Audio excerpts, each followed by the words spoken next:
Time to continue our story. The story of Gulliver's Travels. Part 2, Chapter 3. The author sent for to court. The author sent for to court. The queen buys him of his master the farmer, and presents him to the king. He disputes with his majesty's great scholars. An apartment at court provided for the author. He is in high favor with the queen.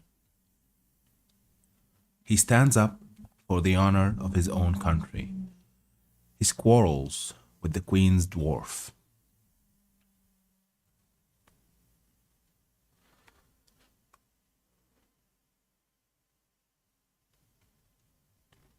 The frequent labors I underwent every day made in a few weeks a very considerable change in my health. The more my master got by me, the more insatiable he grew. I had quite lost my stomach and was almost reduced to a skeleton. The farmer observed it, and concluding I must soon die, resolved to make as good a hand of me as he could. While he was thus reasoning and resolving with himself, a sardral, or gentleman usher, came from court, commanding my master to carry me immediately thither for the diversion of the queen and her ladies. Some of the latter had already been to see me, and reported strange things of my beauty, behavior, and good sense. Her Majesty and those who attended her were beyond measure delighted with my demeanor. I fell on my knees and begged the honor of kissing her imperial foot, but this gracious princess held out her little finger towards me after I was set on the table, which I embraced in both my arms and put the tip of it with the utmost respect to my lip. She made me some general questions about my country and my travels, which I answered as distinctly and in as few words as I could. She asked whether I could be content to live at court. I bowed down to the board of the table and humbly answered that I was my master's slave, but if I were at my own disposal, I should be proud to devote my life to Her Majesty's service. She then asked my master whether he was willing to sell me at a good price. He, who apprehended I could not live a month, was ready enough to part with me, and demanded 1,000 pieces of gold, which were ordered him on the spot, each piece being about the bigness of 800 moidores.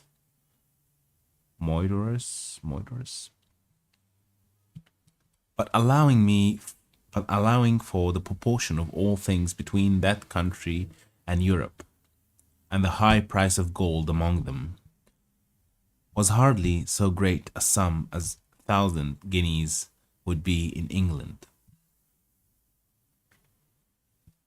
I then said to the queen, since I was now Her Majesty's most humble creature and vassal, I must beg the favor that Glumidlash, who had always tended me with so much care and kindness, and understood to do it so well, might be admitted into her service, and continue to be my nurse and instructor. Her Majesty agreed to my petition and easily got the farmer's consent, who was glad enough to have his daughter preferred at court. And the poor girl herself was not able to hide her joy. My late master withdrew, bidding me farewell, and saying he had left me in a good service, to which I replied not a word, only making him a slight bow. The queen observed my coldness, and, when the farmer was gone out of the apartment, asked me the reason. I made bold to tell Her Majesty that I owed no other obligation to my late master than his not dashing out the brains of a poor harmless creature found by chance in his fields, which obligation was amply recompensated. Which obligation was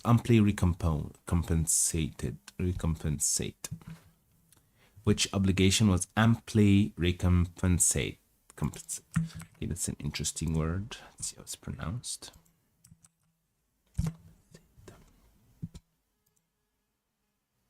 Recompensed. Okay. Which obligation was amply recompensed? What does it mean, recompensed? It means make amends someone for loss or harm suffered. Compensate. It means compensate. Okay. Which obligation was amply recompensed by the gain he had made in showing me through half the kingdom and the price he had now sold me for. That the life I had since led was laborious enough to kill an animal of 10 times my strength. That my health was much impaired by the continual drudgery of entertaining the rabble every hour of the day. That's an interesting line. That my health was much impaired by the continual drudgery of entertaining the rabble every hour of the day. Drudgery, it's an interesting word.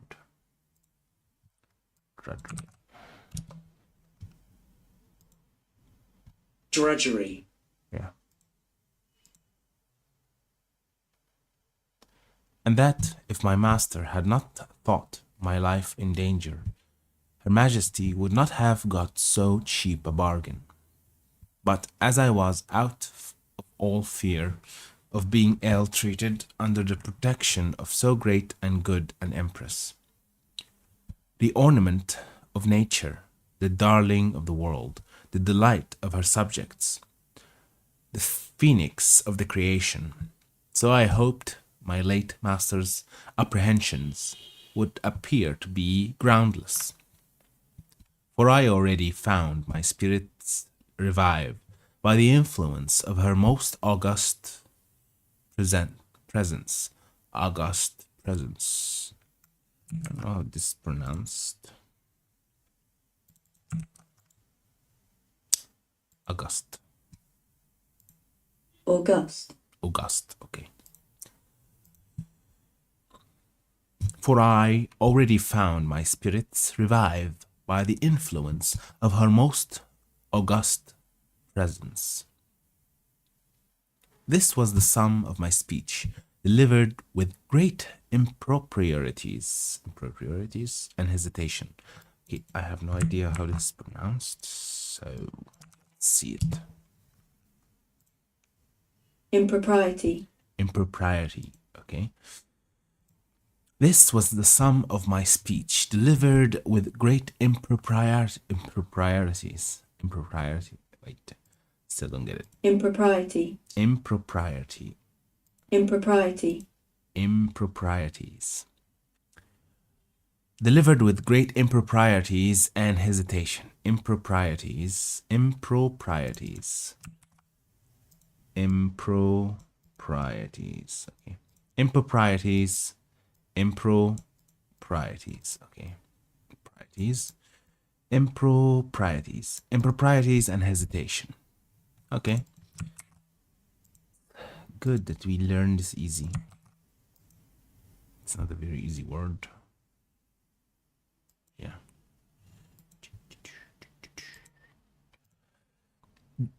This was the sum of my speech delivered with great improprieties and hesitation. The latter part was altogether framed in the style peculiar to that people, whereof I learned some phrases from Glumdalclitch, which she was carrying me to court.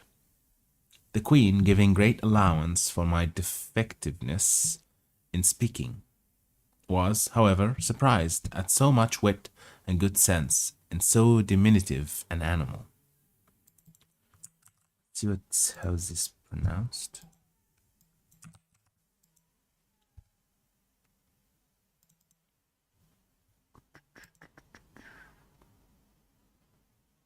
Defectiveness. Defectiveness, okay. The queen giving great allowance for my defectiveness in speaking, was, however, surprised at so much wit and good sense in so diminutive an animal. She took me in her own hand and carried me to the king, who was then retired to his cabinet. His Majesty, a prince of much gravity and austere countenance. Austere countenance. An interesting phrase. I have no idea what it means. An austere countenance. Austere. Yeah. Countenance. Austere countenance. الطلعة البهية. Not well observing my shape. His Majesty, a prince of much gravity and austere countenance, not well observing my shape at first view, asked the queen, after a cold manner, how long it was since she grew fond of a splegnok. For such it seems he took me to be, as I lay upon my breast in her Majesty's right hand. But this princess, who has an infinite deal of wit and humour, set me gently on my feet upon the scrutoire, and commanded me to give his Majesty an account of myself, which I did in a very few words, and Glumdalclitch, okay. That's the girl, the farmer's daughter, Her name is Glumdalclitch, okay. And Glumdalclitch, who attended at the cabinet door, and could not endure I should be out of her sight, being admitted, confirmed all that had passed from my arrival at her father's house. The king, although he be as learned person as any in his dominions, had been educated in the study of philosophy, and particularly mathematics. Yet, when he observed my shape exactly, and saw me walk erect before I began to speak, conceived I might be a piece of clockwork, which is in that country arrived to a very great perfection, contrived by some ingenious artist. But when he heard my voice and found what I delivered to be regular and rational, he could not conceal his astonishment. He was by no means satisfied with the relation I gave him of the manner.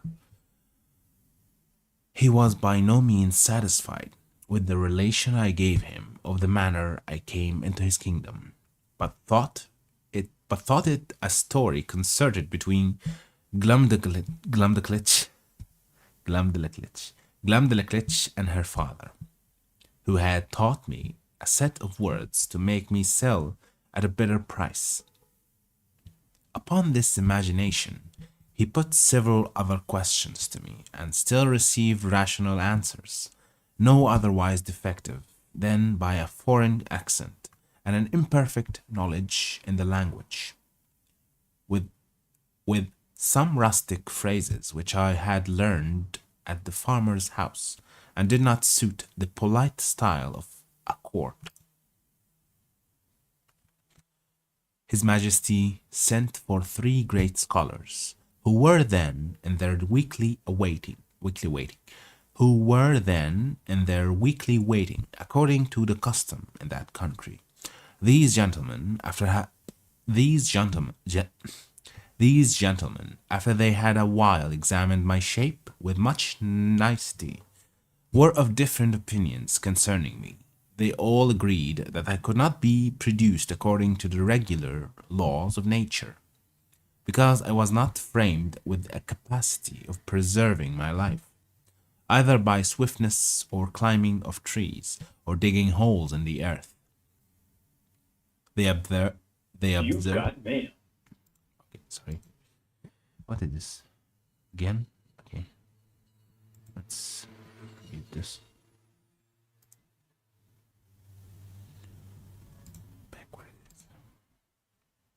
They observed my teeth, which they viewed with great exactness, that I was carnivorous animal. Yet most quadrupeds, I'm not sure I pronounced this correctly, so I'm gonna just make sure. Steer condors. Quadruped. Quadruped. Creatures, it means creatures who walk on 4 limbs. Yet most quadrupeds, being an overmatch for me, and field mice, with some others, too nimble, they could not imagine how I should be able to support myself unless I fed upon snails and other insects, which they offered by many learned arguments to evince that I could not be possibly do. Events, I'm not sure if this is correct pronunciation of this. Let's see. Events. Yeah, it's events. To events that I could not possibly do. One of these virtues seemed to think that I might be an embryo or abortive birth. Virtusi, let's see this word, how it's pronounced. Virtuoso. Seriously? English, whatever. It's an Italian word, okay? But this opinion was rejected by the other 2, who observed my limbs to be perfect and finished, and that I had lived several years, as it was manifest from my beard,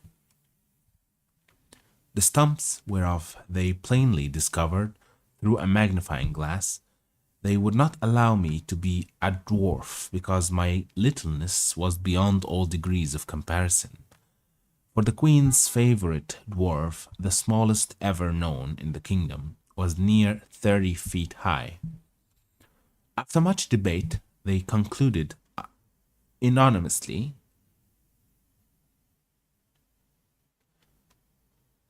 that I was only Rilipulum scalax, which is interpreted literally lusus nature, a determination exactly agreeable to the modern philosophy of Europe, whose professors, disdaining the old evasion of occult causes, whereby the followers of Aristotle endeavored in vain to disguise their ignorance, have invented this wonderful solution of all difficulties to the unspeakable advancement of human knowledge. Let's see which one. Anonymously. Not sure anonymously. Sounds like this. So let's see. Unanimously, okay. They concluded unanimously that I was only whatever, which is interpreted literally lusus nature, a determination exactly agreeable to the modern philosophy of Europe, whose professors, disdaining the old evasion of occult causes whereby the followers of Aristotle endeavored in vain to disguise their ignorance, have invented this wonderful solution of all difficulties to the unspeakable advancement of human knowledge. Let's take a breath. After this decisive conclusion, I entreated to be heard a word or two. I applied myself to the king, and assured his majesty that I came from a country which abounded with several millions of both sexes, and of my own stature, where the animals, trees, and houses were all in proportion, and where, by consequence, I might be as able to defend myself, and to find sustenance, as any of his majesty's subjects could do here, which I took for a full answer to those gentlemen's arguments. To this they only replied with a smile of contempt, saying that the farmer had instructed me very well in my lesson.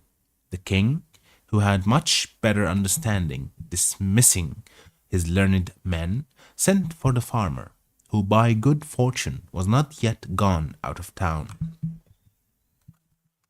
Having, therefore, first examined him privately, and then confronted him with me and the young girl, his majesty began to think that what we told him might possibly be true. He desired the queen to order that particular care should be taken of me, and was of opinion that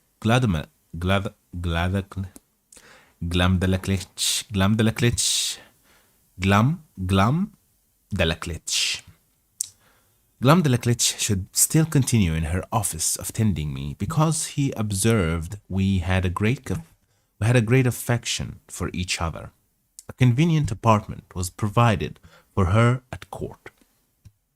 She had a sort of governess appointed to take care of her education, a maid to dress her, and 2 other servants of menial offices. But the care of me was wholly appropriated to herself. The queen commanded her own cabinet maker to contrive a box that might serve me for a bed chamber, after the model that Glumdalclitch and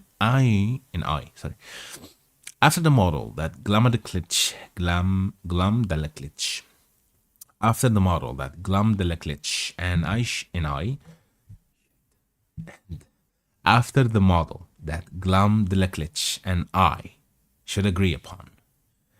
This man was a most ingenious artist, and according to my direction, in 3 weeks finished for me a wooden chamber of 16 feet square and 12 high, with sash windows, a door, and 2 closets, like a London bedchamber.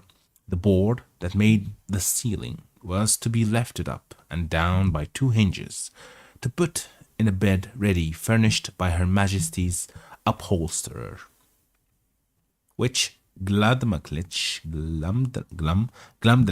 took out every day to air, made it with her own hands, and letting it down at night, locked up the roof over me.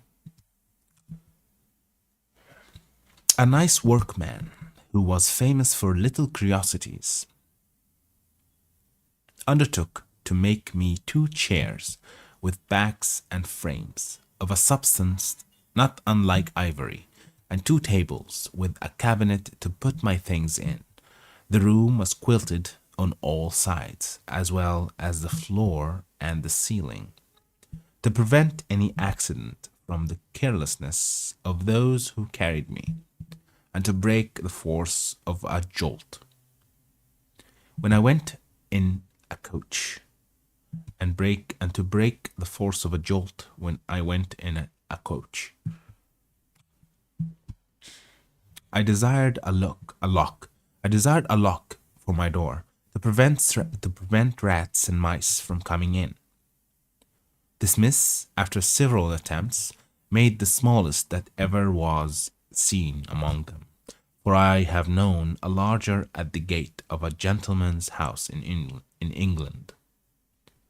I made a shift to keep the key in a pocket of my own, fearing Glumdalclitch might lose it. The queen likewise ordered the thinnest silks that could be gotten to make me clothes, not much thicker than an English blanket, very cumbersome, very cumbersome till I was accustomed to them. They were after the fashion of the kingdom, partly resembling the Persian and partly the Chinese, and are a very grave and decent habit. Cumbersome. It's an interesting word. Very interesting. Cumbersome. Yeah, cumbersome. What cumbersome mean? It means large or heavy and therefore difficult to carry or use. Okay. Very cumbersome till I was accustomed to them. They were after the fashion of the kingdom, partly resembling the Persian and partly the Chinese, and are a very grave and decent habit. The queen became so fond of my company that she could not dine without me. I had a table placed upon the same at which Her Majesty ate, just at her left elbow, and a chair to sit on. Glumdalclitch stood on a stool on the floor near my table to assist and take care of me. I had an entire set of silver dishes and plates and other necessaries, which, in proportion to those of the queen, were not much bigger than what I have seen in a London toy shop for the furniture of a baby house. These my little nurse kept in her pocket in a silver box, and gave me at meals as I wanted them, always cleaning them herself. No person dined with the queen but the two princesses royal, the eldest 16 years old, and the younger at that time 13 and a month. Her Majesty used to put a bit of meat upon one of my dishes, out of which I carved for myself, and her diversion was to see me eat in miniature. For the queen, who had indeed but a weak stomach, took up at one mouthful as much as a dozen English farmers could eat at a meal, which to me was for some time a very nauseous sight. She would crunch the wing of a lark, bones and all, between her teeth, although it were 9 times as large as that of a full-grown turkey, and put a bit of bread into her mouth as big as 2 12-penny loaves. She drank out of a golden cup above a hogshead at a draught. Her knives were twice as long as scythes, set straight upon the handle. The spoons, forks, and other instruments were all in the same proportion. I remember when Glumdalclitch carried me, out of curiosity, to see some of the tables at court, where 10 or dozen of those enormous knives and forks were lifted up together. I thought I had never till then beheld so terrible a sight. I thought I had never till then beheld so terrible a sight. It is the custom that every Wednesday, which, as I have observed, is their Sabbath, the king and queen, with the royal issue of both sexes, dine together in the apartment of His Majesty, to whom I was now become a great favorite, and at these times my little chair and table were placed at his left hand, before one of the salt cellars. This prince took a pleasure in conversing with me, inquiring into the manners, religion, laws, government, and learning of Europe, wherein I gave him the best account I was able. His apprehension was so clear, and his judgment so exact, that he made very wise reflections and observations upon all I said. but I confess that after I had been a little too copious in talking of my own beloved country, of our trade and wars by sea and land, of our schemes in religions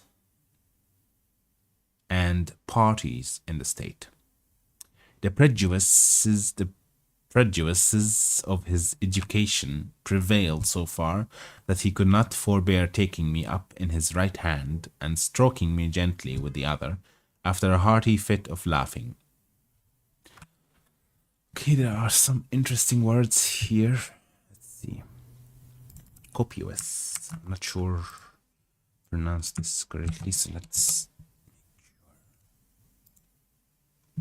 Copious. Copious. It's not copious. Too copious. Okay, what does it mean? Abundant in supply or quantity. Okay. Too copious. And this one, too copious. This is Schism. schism. A split or division between strongly opposed sections or parties caused by differences in opinion or belief. Schism. Okay. Of our schism in religion and parties in the state. The prejudices, the prejudices, like the story Pride and Prejudice. Prejudices. Just making sure. Prejudices. Prejudice. Yeah.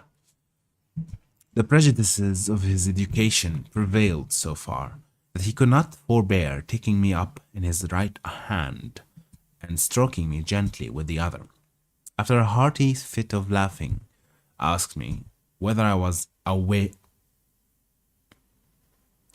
or Tory, then turning to his first minister, who waited behind him with a white staff, near as tall as the mainmast of the royal sovereign. The mainmast of the royal sovereign. He observed how contemptible a thing was human grandeur.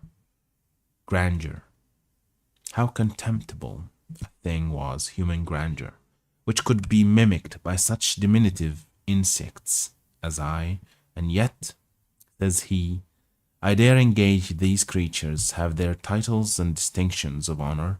They contrive little nests and burrows, that they call houses and cities. They make a figure in dress and equipage. They love, they fight, they dispute, they cheat, they betray. And thus he continued on, while my color came and went several times with indignation, to hear our noble country, the mistress of arts and arms, the scourge of France, the arbitress of Europe, the seat of virtue, the seat of virtue, pity, honor, and truth, the pride and envy of the world, so contemptuously treated. Contemptuously. Yeah, I remember this word. Contemptuously. Good. Training makes you pronounce easily. Contemptuously. It's not hard anymore. See this interesting word. Contemptuously. Equipage. Equipage. Equipage. The equipment for a particular purpose. Okay. Equipage. They make a figure in dress and equipage. They love, they fight, they dispute, they cheat, they betray. And thus he continued on, while my color came and went several times with indignation to hear our noble country, the mistress of arts and arms, the scourge of France, the arbitress of Europe, the seat of virtue, pity, honor, and truth, the pride and envy of the world, so contemptuously treated. Yeah. Awesome.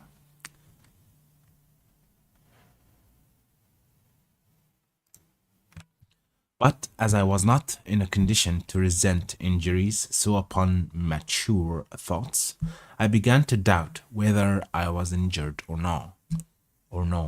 For after having been accustomed several months to the sight and converse of these people, and observed every object upon which I cast my eyes to be of proportionable magnitude, and observed every object upon which I cast my eyes to be of proportionable magnitude. The horror I had at first conceived from their bulk and aspect was so far worn off, that if I had then beheld a company of English lords and ladies in their finery and birthday clothes, acting their several parts in the most courtly manner of strutting and bowing and parting, to say the truth, I should have been strongly tempted to laugh as much at them as the king and his grandees did at me.